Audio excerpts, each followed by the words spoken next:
Great. Yeah, well, I had to at least ask you one presuppositional question, because as presuppositionalists who appreciate evidentialists, I know that you share, especially on your Twitter, a lot of presuppositional links, which I appreciate.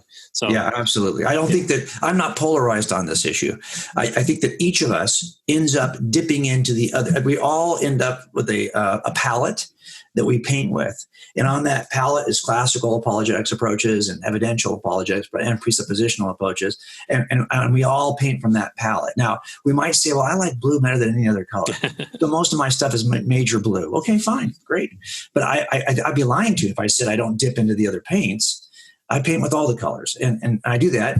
Although I might have a preference for one of those colors, I do use all the colors. I think we all do that. I mean, yeah. I'm a presuppositionalist sometimes, but when I get to Mormonism and my Mormon friends, I have to go become a very strict evidentialist, because those are presuppers.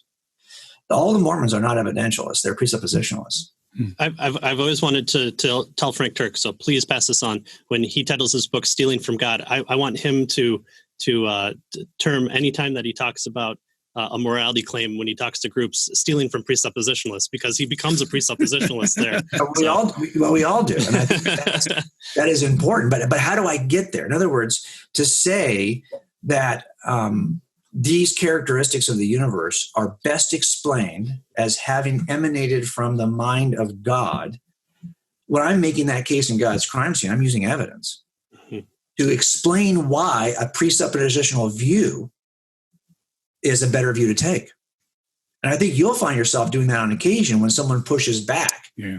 And especially, it's almost always in the realm of objections that presuppositionalists become evidentialists, right? So if you say, hey, the Bible best explains this, and someone says, well, you can't trust the Bible. It's been transmitted, for centuries, and no one even took care of the transmission of that thing. Well, suddenly you're going to point to the evidence for the reliability of transmission of the document, right? Right. To be able to show why this presupposition is worthy.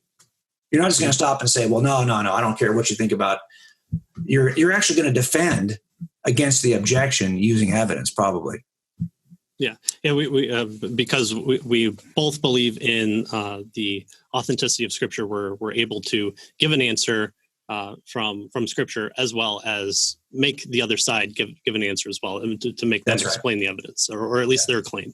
So I agree. You use various colors on the palette. Yeah, I'll tell you, that's why my Twitter page, all my Twitter is the top 15.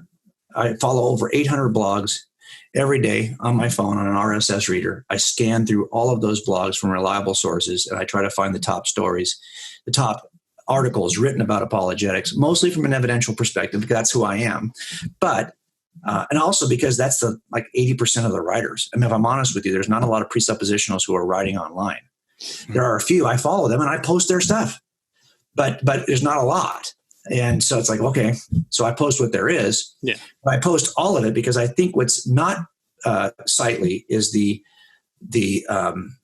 dialogue between presuppositionalists and evidentialists.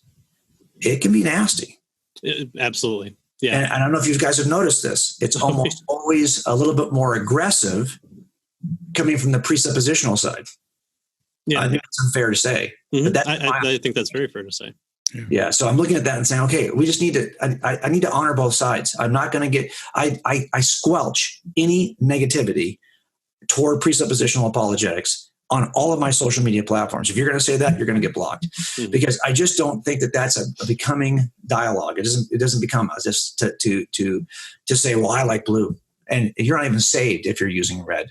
That's what I hear sometimes. Yeah. Okay? Right.